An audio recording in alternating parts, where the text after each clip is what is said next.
lancement de l'antenne iséroise du collectif Racine, l'un des premiers collectifs, d'ailleurs je crois même le premier de l'ensemble des collectifs du Front National. Vous savez que je suis moi-même issu de la société civile parce que je gère le collectif Audace des jeunes actifs patriotes. Donc le collectif Racine, sur ce même modèle, a lancé les enseignants patriotes.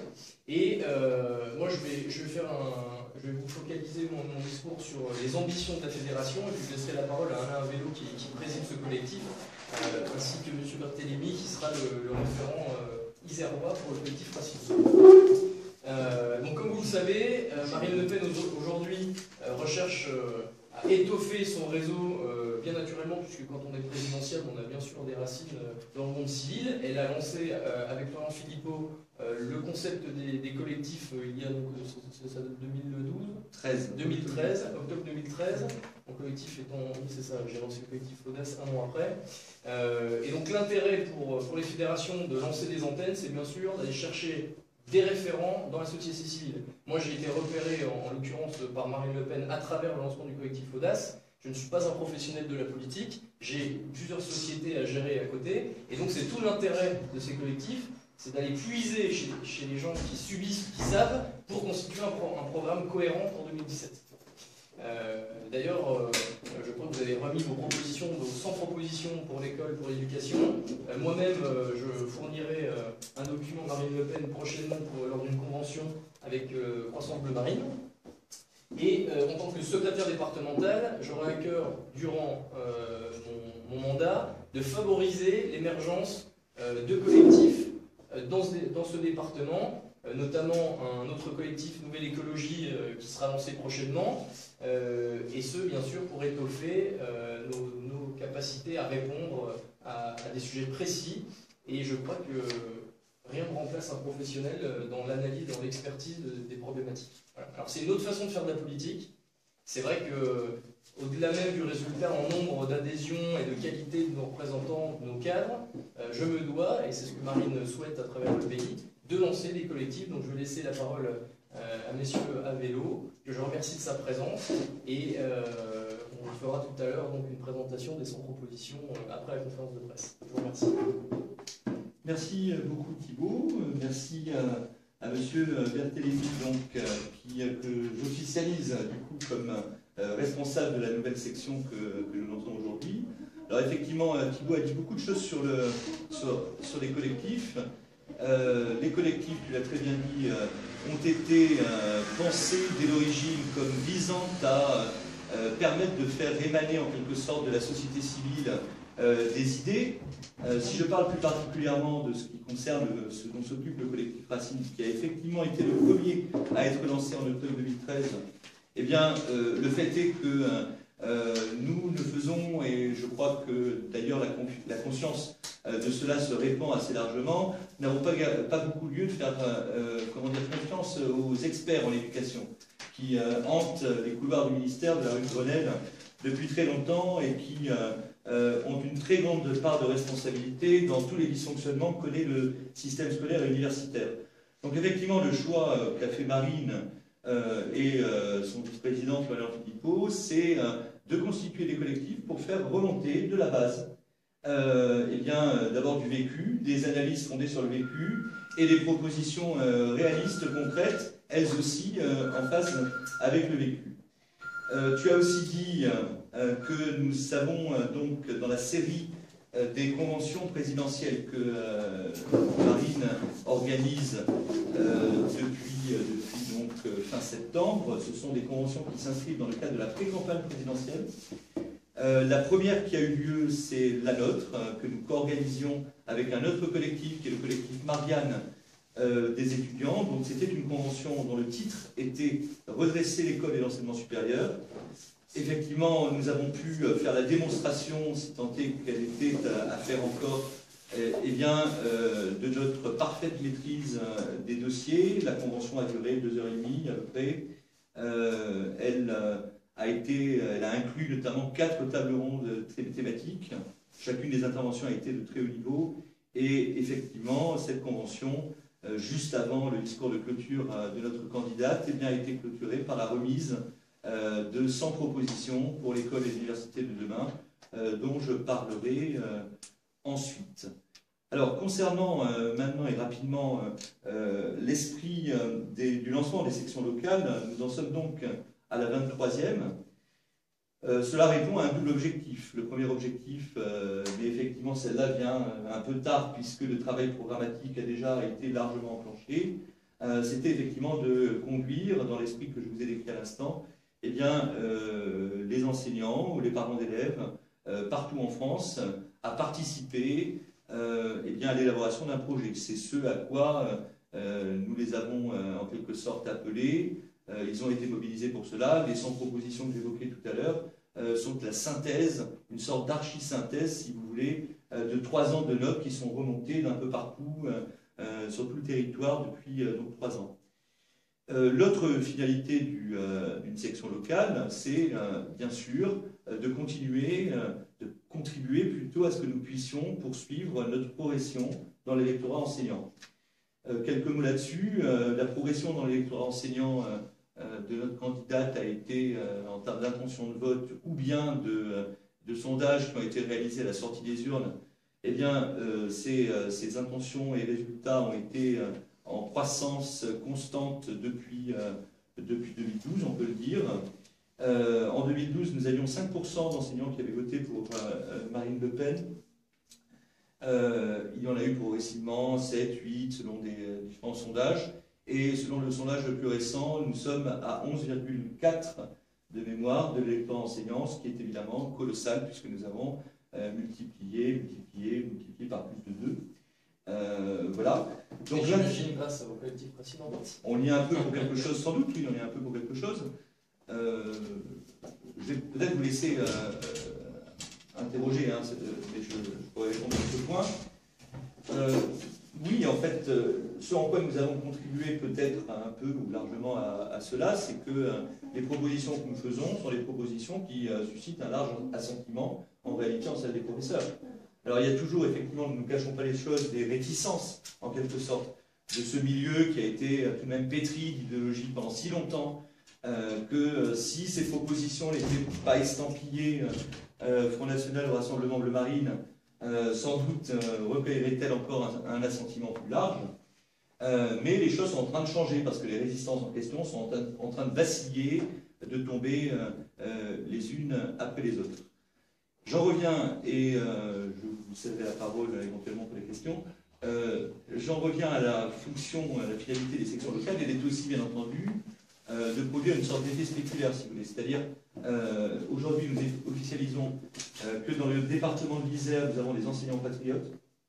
Et ce qui se produit à chaque fois qu'une nouvelle section est lancée, c'est que, évidemment, elle fait en quelque sorte école, elle suscite des ralliements, en tout cas l'intérêt, des ralliements qui souvent d'ailleurs se procèdent de la façon suivante, c'est une adhésion au collectif, et via le collectif, généralement, les gens finissent par nous rejoindre parce que nous rassemblons des gens qui, à l'origine, n'étaient pas encartés au Front National, et bien finissent par le rejoindre. Aujourd'hui, on peut dire qu'on est propre et quoi? Vos adhérents, ou alors, membres du collectif, je ne sais pas si vous appelez des adhérents. Oui, ce sont des adhérents. Aujourd'hui, on peut dire quoi? Dans une salle des profs, ils peuvent dire oui, je suis enseignant, je suis adhérent du Front National. On va écouter dans la conversation courante, mais ils ne le revendiquent pas spécialement, dans le sens où nous sommes soucieux de neutralité sur les lieux dans lesquels nous exerçons. Et alors, est-ce que ça leur pose des problèmes dans leur, oui. Dans leur fonction de tous les jours Bien sûr, oui. Donc en fait, il y a deux façons d'adhérer au collectif Racine. On peut le faire de façon ouverte. On a la chance d'avoir un Savoyard parmi nous, parce qu'on peut recruter chez les départements, merci d'être là. On peut recruter dans les départements limitrophes, donc il n'y a pas de collectif Racine. On ne va pas aller prendre les enseignants du collectif Racine de la Loire ou du Rhône, mais effectivement, donc, on peut adhérer de façon tout à fait officielle, comme on peut le faire de façon anonyme, et ça, je peux comprendre. Effectivement, ça peut poser problème, ça peut gérer ça. En l'occurrence, c'est pas non plus complètement un hasard hein, si on a pu fonder le collectif Racine 38, c'est aussi parce que Nadia est à la retraite. Moi, je suis plus enseignant, j'ai enseigné pendant 39 ans, mais je suis plus enseignant. Donc, c'est clair que ça donne une liberté pour aussi s'afficher. Bon, cela étant, les choses changent progressivement. Hein. Donc effectivement, vous en doutez, je suis l'un des cofondateurs du collectif. Les choses ont été un peu rudes. Nous avons une autre personnalité, une personnalité illustre dans le mouvement qui est Valérie Lopi, qui a été, elle, pour le coup, la toute première, hein, qui est Tarascon, qui est vice-président du collectif. Les choses ont été un peu rudes pour nous qui avons été les pionniers, si vous voulez. Maintenant, je dirais que ça tend quand même à se normaliser. Ça tend quand même à se normaliser parce que les situations sont les choses suivantes. C'est que, pour parler de mon lycée qui est loin d'ici, mais enfin je pourrais vous dire, j'en sais dans la région nantaise, eh bien, il arrive que dans la salle des professeurs, il y ait 4-5 adhérents du collectif, et qu'il soit donc, quand la salle des professeurs n'est pas remplie de tous les collègues, qu'il soit donc en position majoritaire. Vous voyez. Donc, évidemment, nous travaillons à ce que tout cela fasse tâche d'huile en quelque sorte. Vous avez un objectif de nombre d'adhérents? Du tout. On n'a pas d'objectif de nombre d'adhérents. L'idée, c'est de créer un mouvement. Tout à l'heure, Alain Véo parlait du but programmatique du collectif Racine, mais aussi tout simplement le plaisir de pouvoir discuter de sa pratique pédagogique avec des collègues sur lesquels on partage des valeurs fortes. Et même si effectivement le programme pour 2017 est clé, en tout cas les propositions sans proposition, on a quand même un grand plaisir pour échanger là-dessus. Et puis il y aura aussi un après 2017, donc cette fonction-là, elle est vraiment sans faux. Un point tout de même de précision concernant les 100 propositions dont nous avons parlé plusieurs fois. Il s'agit bien d'un projet programme, c'est-à-dire que l'objet de ces conventions, organisées par les collectifs du Rassemblement de Marine, c'est de présenter à notre candidate des propositions. Il y a eu Béloir Gosse sur la collection animale qui a suivi, qui en a proposé 30, je crois, et j'imagine que les autres feront de même. Ce sont des propositions qui visent à nourrir le projet présidentiel de notre candidate, laquelle, évidemment, in fine, décidera de celle qu'elle retiendra. En deux mots, alors peut-être pas les 100, en deux mots, les propositions les plus marquantes, j'imagine qu'ils seront aussi, même si c'est trop tard, discutées avec vos adhérents ici au niveau local. Ils les porteront. Voilà, il s'agit de les porter, effectivement. Écoutez, une par niveau, on va faire ça comme ça. Il faut réformer le système à partir de la base. C'est une banalité, hein, tout le monde le dit, tous les ministres l'ont dit. Le problème, c'est qu'ils ne le réforment pas ou le réforment mal. Donc, on réformera, bien entendu, à partir de l'école primaire. L'école primaire doit être évidemment, elle, tout particulièrement recentrée sur la transmission des savoirs fondamentaux, puisque nous savons tous que c'est ce qui produit, c'est la première cause de l'échec scolaire, que quantité d'enfants sortent de l'école primaire, entrent au collège, sortent même du collège sans maîtriser la lecture et l'écriture, sans maîtriser parfois même les 4 opérations de base de l'arithmétique. Donc il va s'agir de recentrer l'école primaire sur la transmission des savoirs fondamentaux, tout cela en proscrivant un certain nombre de pratiques qui se sont développées, qui portent la marque de ce que l'on appelle parfois le pédagogisme, des pratiques ludiques, périscolaires, qui en fait noient le poisson et détournent l'école de ses missions fondamentales. Quand je parle de transmission des fondamentaux, c'est évidemment selon des méthodes éprouvées. Voilà, parce que non seulement la part des enseignements fondamentaux n'a cessé de décroître, mais en plus, on a enseigné selon des méthodes le plus souvent aberrantes. Pour donner l'exemple le plus connu, ce sont les méthodes mixtes, d'apprentissage de la lecture qui inclut une part de méthode globale. Or, que les choses soient claires, même s'il n'y a qu'une toute petite part de méthode globale, c'est déjà trop. Nous voulons sans condition revenir à l'apprentissage de la lecture selon la seule méthode syllabique, ce qui n'est pas du passéisme au passage, hein, parce que ces méthodes globales ou mixtes sont en fait empreintes de fausse modernité. Les neurologues d'aujourd'hui démontrent que c'est bien la méthode syllabique qui est la plus en phase avec les fonctionnements neurologiques. Bon. Ceci pour l'école primaire. Pour le collège. Je vous interromps une seconde. Les rythmes scolaires, Grenoble a été une des premières villes, les nouveaux rythmes scolaires à appliquer. Il y a quelques années, on s'en souvient, en tout cas au niveau local, ça a fait un peu de remous. Vous avez proposé à Marine Le Pen de supprimer ce temps périscolaire. De supprimer, bien sûr. De supprimer, parce que ça pose des problèmes. Enfin, je pourrais vous parler de ça si vous voulez, mais ça pose déjà, c'est une rupture d'égalité, parce qu'on sait bien que beaucoup de communes n'ont pas les moyens d'organiser correctement ce temps périscolaire. Donc, les ruptures d'égalité, c'est quand même ennuyeux. Hein. Nous sommes des républicains convaincus, nous tenons à l'égalité des enfants dans le service public, des usagers dans le service public. Ce temps périscolaire, d'activité périscolaire est parfois en réalité très mal occupé, ça pose des problèmes de sécurité, ça fatigue les enfants. Rien ne plaide en faveur de ces mesures. Donc, bien sûr, on l'abrogera, comme le reste, on l'abrogera, ça fait la transition, la réforme du collège de la ministre actuelle. Concernant un deuxième axe donc, qui porte sur le collège, bon, eh bien, nous mettrons un terme au collège unique. Voilà, la plaisanterie a assez duré. Le collège unique, pour rappel, c'est la loi Habib 1975 qui en porte création. Même si dans les faits, ceux qui ont eu la charge d'appliquer la réforme ont un peu freiné les quatre fers parce qu'étant sur le terrain, beaucoup avaient perçu que c'était une mauvaise idée. Donc un palier d'orientation a subsisté un temps en 5e, mais un temps seulement. Bon, le collège unique est une machine à produire de l'échec scolaire massif. Hein. Tout cela reposant sur le contresens égalitariste que je développerai un peu tout à l'heure, qui est l'une des principales causes là aussi des dysfonctionnements du système. On a cru démocratiser en médiocrisant, si vous voulez, et on a fait exactement l'inverse que de démocratiser, parce que ce qui est démocratique et plus encore républicain, c'est évidemment de permettre à chaque enfant d'aller au bout de ses capacités, d'opérer une sélection des meilleurs, mais en permettant à chacun d'aller au bout de ses capacités. Donc, nous mettrons un terme au collège unique, nous réinstaurerons un palier d'orientation sans enfermer pour autant, parce que c'est très précoce comme orientation, sans enfermer bien sûr les enfants dans les choix qu'ils pourront faire aux alentours des 14 ans. On a envisagé un système de passerelles, d'alternance qui permettront éventuellement aux enfants de revenir dans la voie générale, mais nous voulons laisser la possibilité de l'apprentissage à 14 ans. Ceci pour le collège.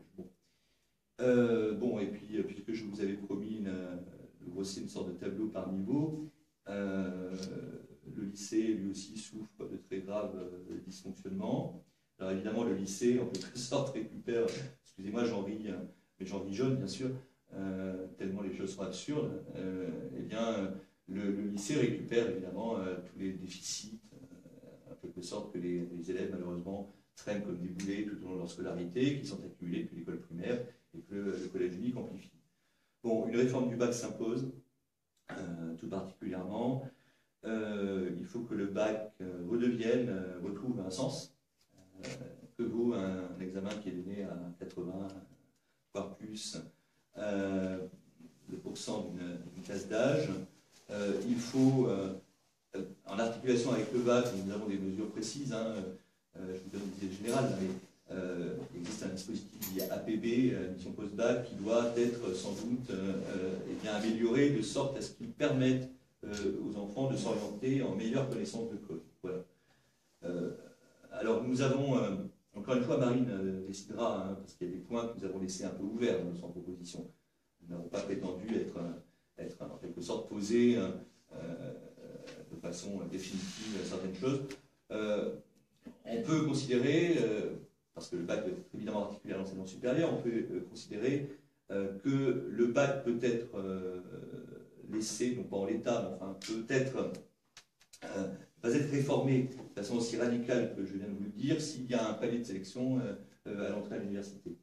Nous, notre position, l'état actuel, donc encore une fois qui ne présage pas le choix que notre candidate fera, elle tranchera, c'est plutôt de réformer le bac, d'instaurer un palier de sélection à l'entrée à l'université à titre provisoire en attente que la totalité du cycle, si vous voulez, et tirer les bénéfices de cette réforme du bac. Voilà.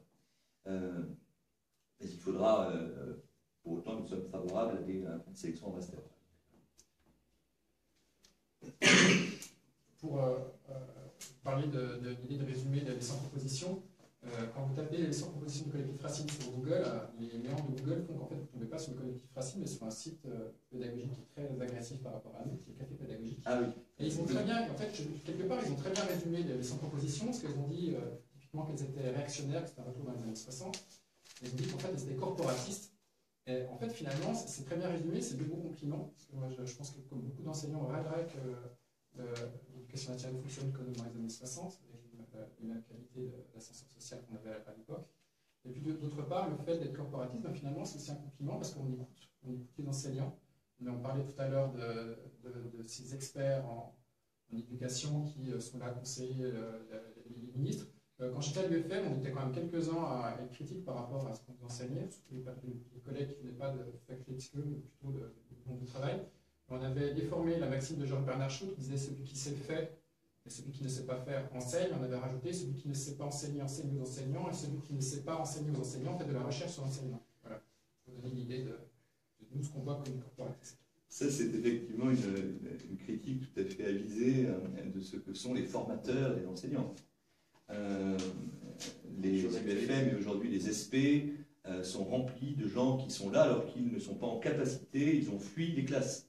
Et pourtant, ils prétendent expliquer aux enseignants débutants comment il faut qu'ils s'y prennent devant les classes, ce qui est quand même assez invraisemblable.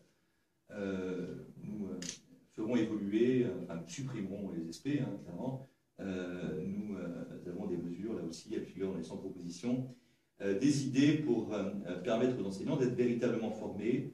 Nous pensons constituer des écoles normales régionales.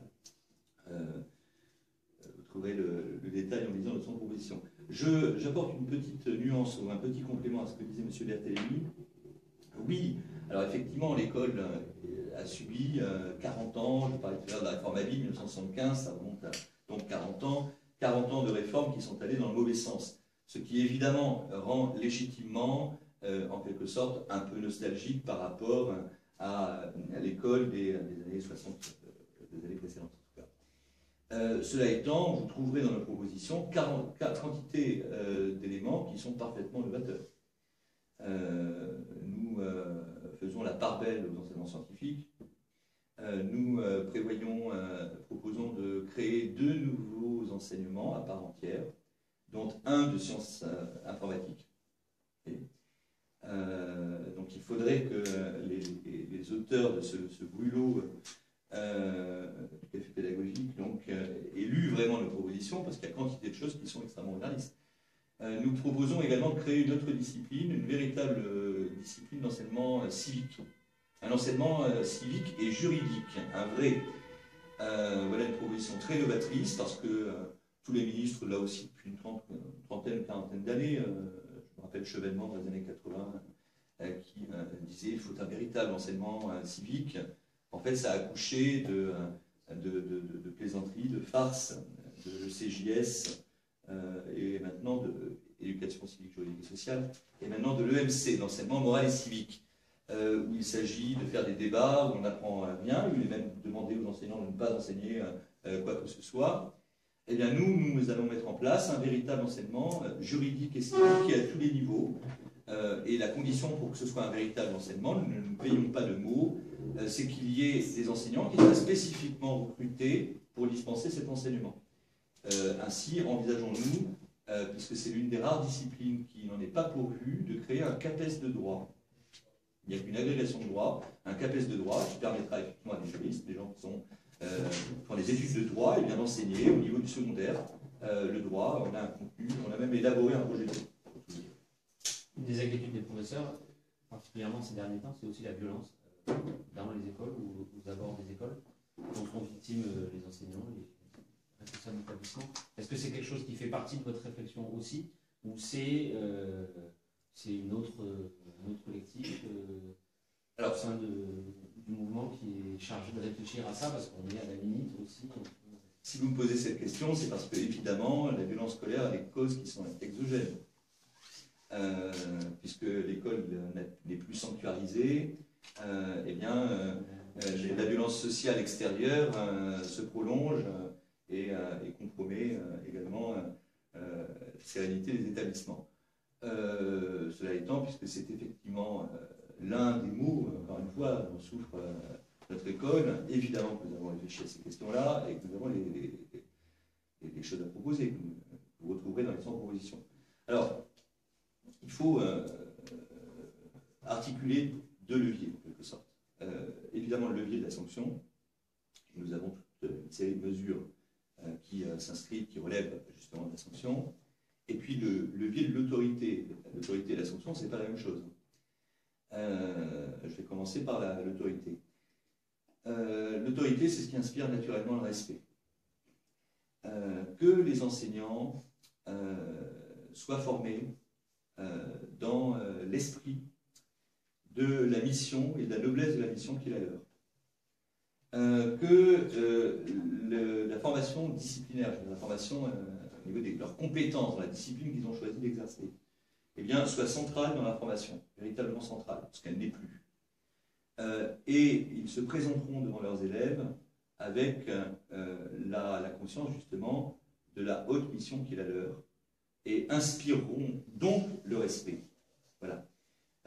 Il faut à tout prix, de ce point de vue-là, enrayer la dérive qui a consisté à jouer pour beaucoup d'enseignants, parce qu'on leur a dit, hein, dans les UFM depuis le début des années 90, puis dans les SP, à monnayer la paix sociale avec leurs élèves, hein, à jouer copain-copain avec eux, à parler de foot avec eux, vous voyez.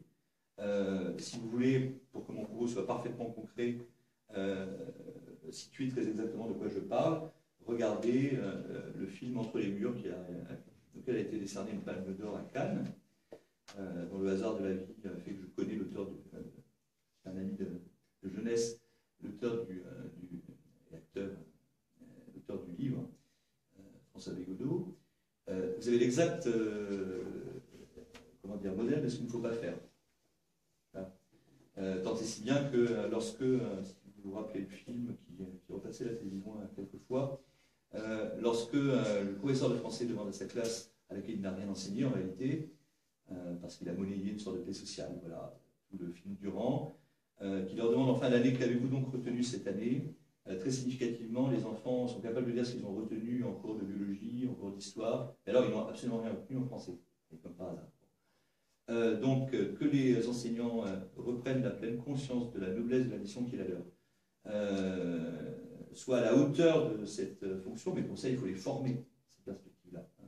Il leur expliquer qu'il y a une asymétrie entre l'élève, le maître et l'élève, que l'élève est là pour apprendre, le maître est là pour enseigner, voilà, qu'ils représentent cette autorité qui est fondée sur le savoir qu'ils possèdent et qu'ils sont là pour transmettre. Et nous aurons activé un des premiers leviers pour résoudre le problème de la violence scolaire. Bon, après, ça ne suffira pas, bien entendu. Il faut, autre levier, que des sanctions effectives soient prononcées. Alors, vous les retrouvez dans nos propositions, bien sûr. Nous avons un certain nombre de propositions. J'ai pris position par communiqué de presse il y a 3 ou 4 jours. Vous le retrouvez sur le site du Front National. Suite aux incidents à répétition, c'est extrêmement inquiétant, il y en a eu un tous les jours quasiment, d'agression contre les enseignants. Et je rappelle dans ce communiqué les 3 ou 4 mesures principales que nous entrevoyons, enfin que nous avons avancées qui sont de l'ordre de la sanction, là, pour le coup. Alors concrètement, eh bien que les conseils de discipline est un pouvoir souverain déjà, que les actes les plus graves qui relèvent du pénal, eh bien, fassent l'objet de transmission au procureur de la République par le conseil de discipline systématiquement, que des mesures d'éloignement soient prononcées, puisque l'on sait bien que dans bien des cas, ce qui explique les comportements violents, c'est aussi le milieu, l'environnement le plus proche des jeunes, que les mesures d'éloignement que les autorités rectorales aient le pouvoir de prononcer après délibération du conseil de discipline, pour entrer dans les détails techniques un tout petit peu, eh bien, un éloignement que nous avons fixé à 100 km, ça veut dire une autre région. Pour autant qu'il y ait une offre évidemment d'internat. Ça c'est articulé avec une proposition que nous faisons, c'est la généralisation des internats. Pour ce qui est du levier sanction. Puis il y a tout un panel en quelque sorte gradué de sanctions qui doivent devenir effectives. Par rapport à cette question d'autorité, il y a une expression qu'on utilise souvent lors des formations, c'est qu'on dit d'avoir une autorité naturelle. Et en fait, c'est bien là où le bas blesse, c'est-à-dire qu'on ne demande pas d'avoir une autorité par notre fonction, par notre statut. Imaginez par exemple qu'un gendarme qui vous arrête dans la rue, on lui demande d'avoir une autorité naturelle. Donc, en fonction de son caractère, de son charisme, non, il a bien une forme, il a bien sa fonction. Donc c'est là où le bas blesse. Alors, évidemment qu'il évidemment, qu'en fait, son propre charisme, si on est apprécié des élèves, on aura plus de pouvoir sur eux, ils nous respecteront davantage, ça joue. Mais on ne peut pas tout miser là-dessus, il faut aussi un respect lié au statut. Je peux faire une remarque, puisque je suis passé dans les rangs de Saint-Cyr, donc j'ai appris aussi très fort dans l'autorité. Et là, c'est pas naturel, mais travailler, on n'a pas tous ce talent. On a une coutume de dire à l'armée que l'autorité est issue de l'exemplarité. Hein, et je trouve que moi, en étant finalement jeune actif, puisque j'ai 29 ans, je n'étais pas encore sur les rangs de la faculté il y a 5-6 ans, je trouve que de la primaire, passant par le collège public, hein, puisque moi j'ai fait une voie publique, lycée et faculté de droit, j'ai trouvé que tout au long de ce parcours, beaucoup de mes professeurs étaient quand même assez laxistes. Alors je ne sais pas si c'est issu de leur formation, mais c'est ce que je disais tout à l'heure, aussi bien sur l'autorité dans une classe avec une façon de gérer les élèves, mais comme à travers un programme qui finalement, j'ai pas eu l'impression que c'était extrêmement bien suivi et qu'il y avait des méandres un peu. Alors est-ce que c'était une forme de pédagogie issue c'est théorisé, tu en parles du maître triangle, du triangle maître élève savoir, c'est-à-dire que l'élève doit accéder directement au savoir, on doit s'effacer entre la relation et donc il y a vraiment une demande cela. On a effectivement, et même théorisé, tu as entièrement raison,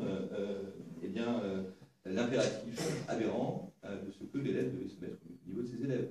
D'ailleurs, ça a été en quelque sorte géométrisé par la suppression des estrades. Les établissements, vous ne verrez aucun établissement construit à partir de la fin des années 80 où il y a des estrades dans la salle de classe. Et pourtant, les maîtresses sont toujours les maîtresses n'ont pas grandi depuis. Parce qu'on a parlé d'horizontalité de la transmission. Il fallait mettre... C'est un symbole. Enfin, donc, le fait est qu'on les a supprimés parce que ça a concrétisé cette horizontalité de la transmission. Il s'agissait pour l'enseignant de se mettre au niveau des élèves, enfin de se mettre au niveau, de rompre la symétrie. Quoi. Et alors il n'y a pas de transmission sans la symétrie, clairement. Il ne s'agit pas de faire des enseignants despotes, mais simplement de constater qu'il n'y a pas de symétrie. De la même façon qu'un parent avec ses enfants, un parent n'est pas forcément despote, simplement parce qu'il décide qu'on part en vacances en demandant son avis aux enfants, mais finalement prend la décision finale. Il y a une dissymétrie, elle est comme ça, elle est naturelle. Pourquoi aller à l'encontre de cet aspect naturel? Mais vous savez qu'il y en a des enseignants qui n'ont aucun bruit dans leur cours.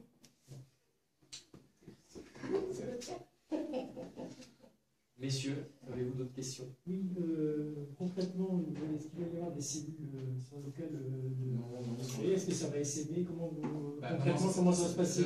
L'avantage des collectifs du Front National, c'est qu'en fait, à l'échelle du département, c'est une échelle humaine. Donc en fait, il n'y a pas de raison de faire des sous-antennes. Alors peut-être que, j'espère que dans 2 ans, on sera 300 dans le département. Mais bon, globalement, non, c'est pas prévu. L'unité, elle est départementale. D'accord. Il va quand même organiser quand même des réunions, etc. régulièrement. Voilà, ça sera animé par monsieur, et j'imagine qu'effectivement, un planning précis sera organisé. Pour l'instant, l'urgence, ça va être de recruter, parce que souvent, il y a un appel d'air qui se fait après le lancement. De recruter d'autres enseignants.